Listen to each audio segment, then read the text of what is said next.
Et salut à tous, c'est Mathieu des Cartes sur table pour Entre-Jeux Studio et aujourd'hui on se retrouve pour une analyse de deck sur Lorcana.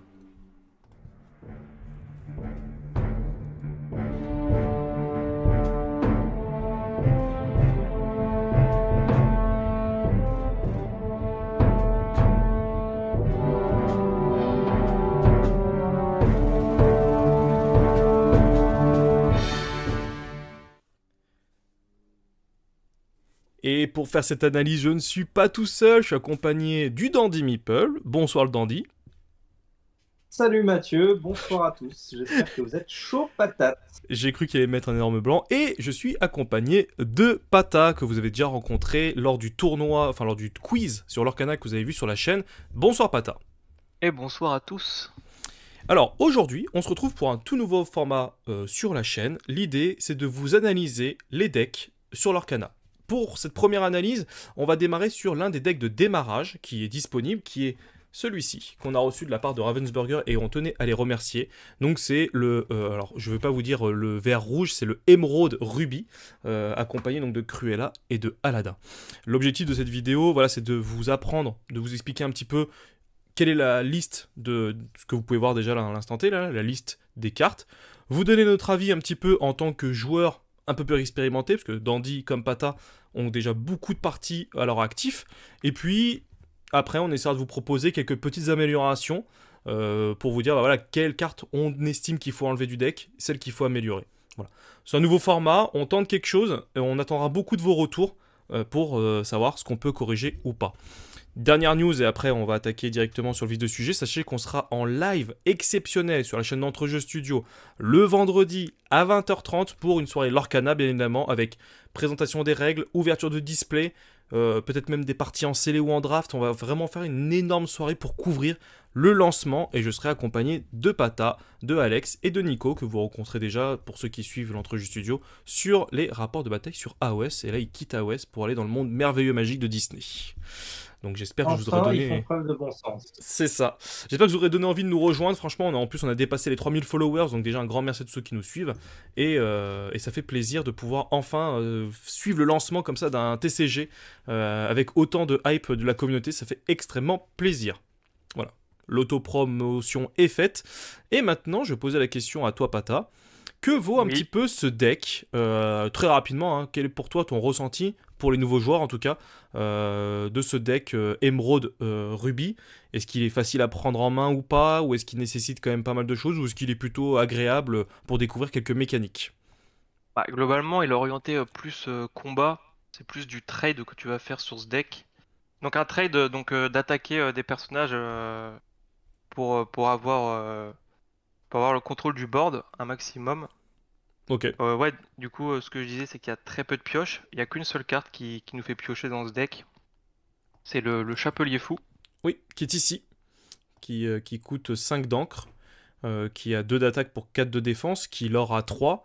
En fait, ce qui se C'est passe, une- c'est que c'est son passif que dès qu'un quelqu'un vous challenge, donc quelqu'un part en défi contre vous, à ce moment-là, vous piochez. Donc ça reste quand même une pioche assez limitée pour toute la partie. Ouais, c'est très limité. Donc tu pioches au minimum au moins une fois. Oui, Souvent, bah, l'adversaire va faire en sorte de soit de l'éliminer sans faire un challenge, donc via une action. Dans ce cas-là, tu pioches pas. Mais généralement, il va faire en sorte de faire qu'un challenge, de mettre une créature avec 4 d'attaque ou plus pour le bannir. Mais bon, c'est exactement. toujours une carte de prise et 3 de l'or. C'est quand même pas mal. Complètement. Complètement. Donc là, c'est un deck plutôt agressif, en fait, qui est vraiment là pour le Ouais, et combat, quoi. on voit hein, dans toutes les cartes, t'as des cartes qui donnent plus de force. Hum. Donc au personnage. Donc là, il y en a. On voit l'item, le Stolen Oui, le cimetière. ouais, le C'est la carte cimetière. en français qui te Pour ça, permet de... Pour de un mettre plus un de... ou plus 2 ouais, Ouais, voilà. pour les Aladdin. Comme C'est il y a pas ça. mal d'Aladin, c'est pas non plus mauvais, mais c'est pas. C'est sympa. Alors une question que je m'étais posée moi, qu'un nouveau joueur pourrait se poser, parce qu'il y a la fonction qui s'appelle donc le shift. Alors j'ai perdu le nom en français. C'est Alter en Alter, français. alter. Alter. Est-ce que Aladdin, alors l'alter pour expliquer, c'est que vous pouvez payer moins cher votre Aladdin qui coûte 7 d'encre si vous avez déjà un Aladdin sur le terrain.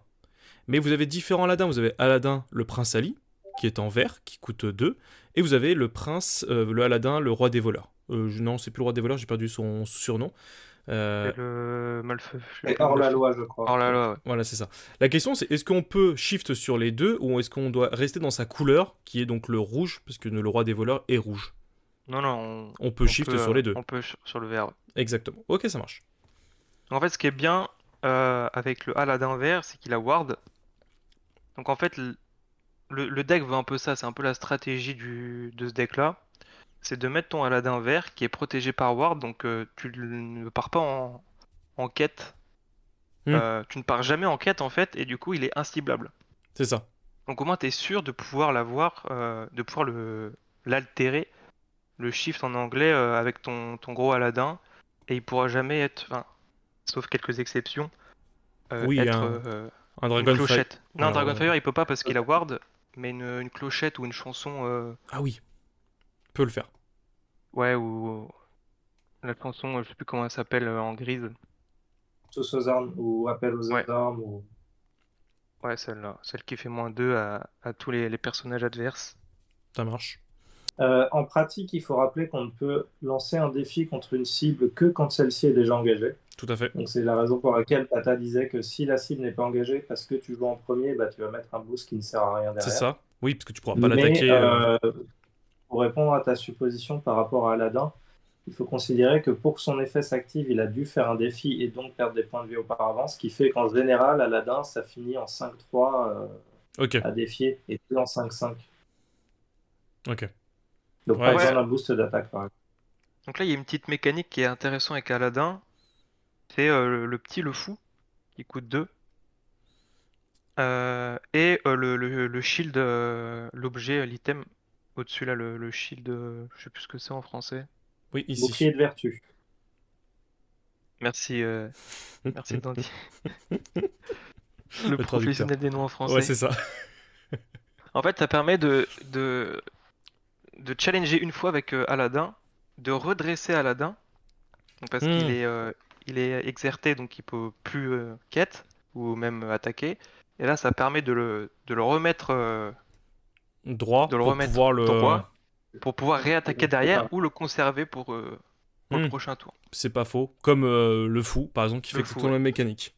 Tout à fait. Donc j'étais pas très fan du shield, mais honnêtement, il va pas mal dans ce deck. Complètement. Alors, un avis peut-être, Dandy, toi, sur le deck ou pas, sur ce premier deck de démarrage Ouais, tout à fait. Alors sur ce deck Emerald Ruby, j'ai l'impression qu'on est sur un melting pot de toutes les fonctionnalités que proposent les deux couleurs. On a un petit peu de tout dans des quantités complètement aléatoires. Donc l'idée, c'est de vous présenter tous les effets que vert va permettre d'obtenir, donc qui sont plutôt disruptifs et vont embêter le jeu adverse, et tous les effets du deck rouge qui finalement sont plus à base de je prends l'offensive sur les points de leur adverse ou alors sur les défis que je lance auprès de ces créatures. Et ce qui m'embête un peu, c'est qu'il y a pas mal de cartes qui sont là vraiment juste pour qu'on les voit et qu'on connaisse l'effet qui est présent, mais concrètement, qui ne rentrent pas dans une logique ou une synergie particulière sur ce deck. Ok. Je trouve que ça manque un petit peu de corps. Donc le vrai sens de ce jeu, ça va se baser sur Aladdin, puisque comme il est mis en plus sur le paquet, c'est vraiment une des cartes les plus majeures de ce jeu, qui va faire un combo avec le fou si on le redresse, qui va faire un combo avec le bouclier si on le redresse. Mais tout va se baser sur ça, et après on te met un petit peu de tout pour voir ce que tu peux faire. Donc il y a du vol de points de l'or avec réponse et avec le Aladdin plus petit. Qui sont intéressants, et de l'autre côté tu as le vert qui empêche de quêter ton adversaire avec Jasper qui est devant nous par exemple. Alors, donc voilà, je trouve que c'est un melting pot de plein de capacités de ce deck, mais qui manque vraiment de construction à mon goût. Ça marche. Juste pour précision, réponse ne vole pas, en fait, elle te fait perdre un de... Oui, pardon, elle vole pas. Ouais, c'est juste pour confirmer. Ça marche. Alors, là, on va rentrer dans la partie, parce que je pense qu'on a fait le tour un petit peu du deck, et de vous expliquer un petit peu globalement à quoi il sert. Si vous avez des questions, bien évidemment, en commentaire, que ce soit sur les réseaux sociaux ou sur la vidéo, n'hésitez pas, on vous prendra au fur et à mesure. Une question que moi je m'étais posée, parce que je pense que c'est beaucoup de nouveaux joueurs vont prendre les packs de démarrage pour découvrir le jeu. Et moi, ce Ouais, que je mais me c'est une très bonne façon de commencer le jeu. C'est des cartes plutôt basiques, neutres. Complètement. Et en plus, à chaque fois, alors je l'ai découvert moi en les recevant, donc je remercie encore Ravensburger, c'est que dedans, il y a un booster. En fait, dans chacun des packs de démarrage, vous avez un booster, ce qui fait que vous avez déjà 12 cartes en plus que vous pouvez peut-être potentiellement rajouter ou pas dans les cartes. Moi, par exemple, j'ai eu un Aladdin, donc une super rare, donc je l'ai Ouais, eu. toi, tu as une chance de Oui, fou oui, d'avoir un autre une belle Aladdin chance. dans ton deck rouge vert. C'est clair. Mais Mais, précise quand même que chaque starter vient avec un booster de merde, hein, normalement. Voilà. ah Comme bah, j'en ai fait l'expérience à deux reprises, je peux le confirmer. c'est du hasard, monsieur, c'est le TCG, c'est le principe du TCG. Mais Mais oui. une question que certains pourraient se poser, c'est quelle carte enlever dans ce deck-là, et quelle carte peut-être rajouter pour rendre le deck peut-être un peu plus intéressant et de peut-être mieux comboter, on va dire, d'avoir de meilleurs combos.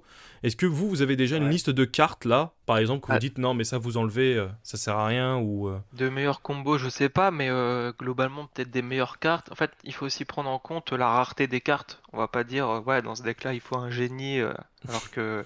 oui, tout ce Voilà, qui est donc. cartes légendaires et autres, on va essayer de les Ouais, éviter. voilà, on va éviter.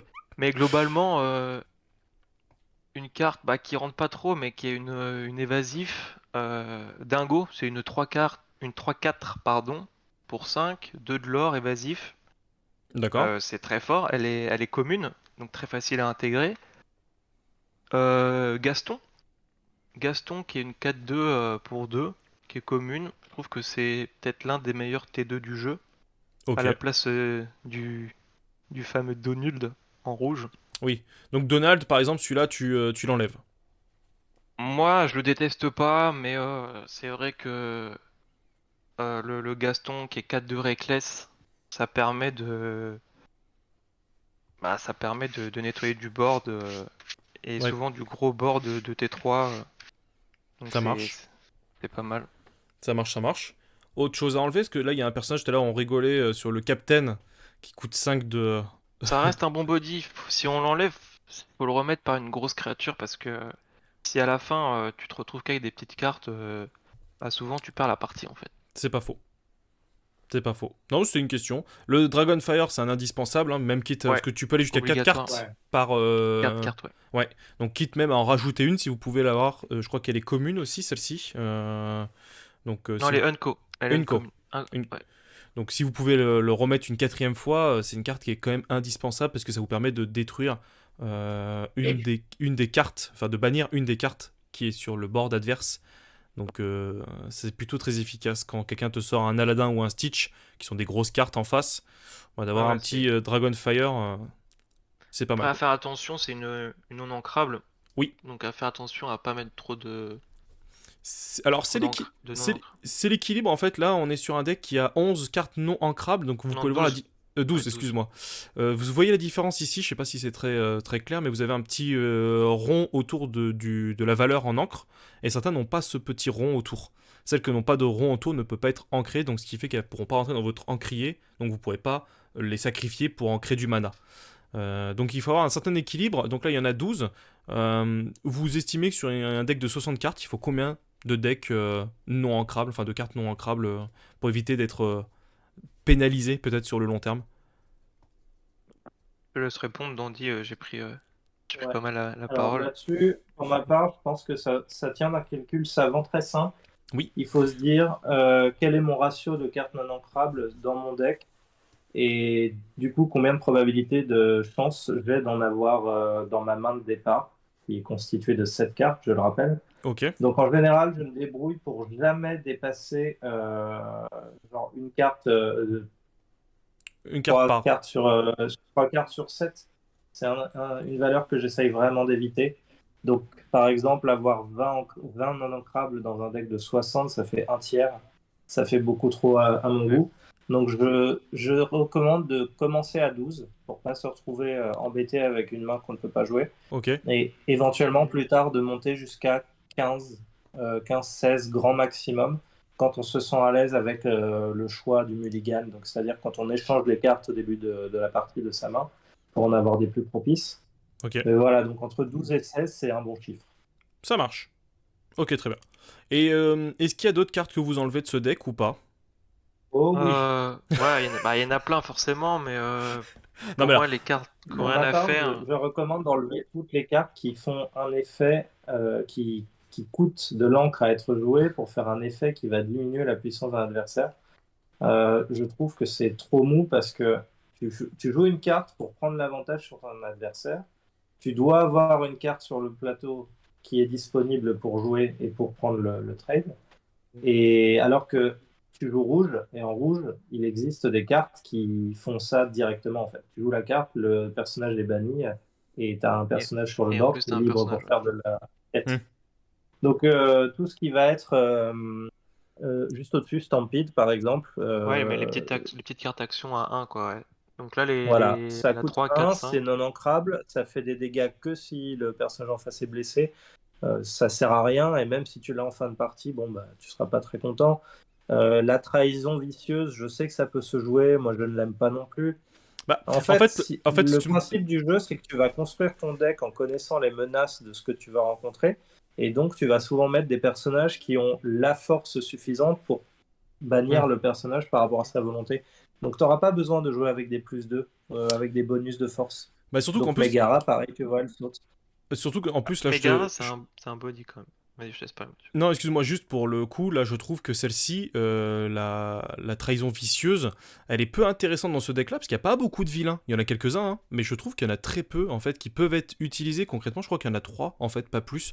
T'as Ah, il y a le Parce que t'as... le fou, t'as duc. Scar, t'as t'as- Jasper, Jasper et non, Jasper et Non, Non, Laurent non, sont ils y des sont pas, alliés. non. allié. Et en fait, Donc après, tout... c'est le fou et machin. Ouais. Voilà, t'as 3 persos, en fait, t'as Scar, en fait, Cruella, Le fou, il est. et le fou, il est Ouais, il y allié. en a 3, ouais. Donc ça, clairement, c'est une carte qui peut être enlevée, parce que, bah, pour le coup, le plus 3 Ouais, pour un méchant... ça reste un +2. Ah, En ça... fait, globalement, si on prend la carte, celle-là et celle à droite, Oui, bah autant prendre celle de gauche, quoi. Elles font exactement le même effet, sauf que c'est +3 si t'as un vilain. ah Donc dans oui. tous les cas, la carte est 100 fois mieux. Ok, donc toi, pour toi, c'est mieux d'enlever plutôt celle-ci pour remettre celle-ci à la place, pour le Ah, coup, mais... si jamais, ouais, Ok. si jamais tu veux garder cette carte, autant prendre 4 Oui, fois pour le celle-là. même coup. Ouais, ok, c'est pas bête. C'est pas bête. Ça marche. Bon, les messieurs, on se rapproche de la fin de la vidéo. Est-ce que vous avez d'autres choses ou pas à conseiller, ou est-ce qu'on peut rester là-dessus sur cette petite analyse? C'est une toute première pour nous. Peut-être qu'on y va un petit peu. On a essayé de préparer au mieux, mais n'hésitez pas, encore une fois, comme je l'avais dit, à nous dire ce que vous en avez pensé. Est-ce que vous avez un mot de la fin, d'Andy, à nous dire sur ce deck ou sur le building que tu pourrais faire à rajouter ou pas, ou des cartes à enlever? Ouais, sur le building, ce que je recommanderais vraiment aux joueurs de l'Orcana, c'est de, s'ils le peuvent, télécharger l'application de l'Orcana Compagnon sur iOS et Android, Ouais. qui est un répertoire de toutes les cartes complètes du jeu, qui va vous permettre de voir ce qui existe dans les couleurs que vous avez envie de jouer et donc de vous donner une meilleure idée de quelle carte pourrait remplacer quelle carte du deck. Et l'exemple parfait, bah, c'est Capitaine, c'est une 6-5 pour 5. Pour un de plus, vous avez la même chose, mais qui rush, c'est-à-dire qu'il peut attaquer dès qu'elle arrive en jeu. Donc est-ce que ça vaut pas le coup d'investir sur une carte un peu plus chère et un peu plus forte que celle-ci? Ok. Donc voilà, téléchargez cette application et apprenez-en plus sur les couleurs des decks que vous voulez jouer. Ça marche. Et toi, Pata, est-ce que un mot de la fin ou est-ce que ou est-ce qu'au niveau du deck building c'est ok pour toi dans un premier temps, après Ah, c'est pour les nouveaux joueurs qu'on parle. Ce c'est sont un pas deck des simple voilà. qui vole du lore, hein. Il y a 3-4 cartes qui volent du lore. Permet de tempo un peu. De ralentir le jeu de l'adversaire Ouais, mais il n'y a avec pas trop réponse. de. Enfin, il y a quoi? T'as 4 cartes qui font 2 de l'or ou plus 5 cartes.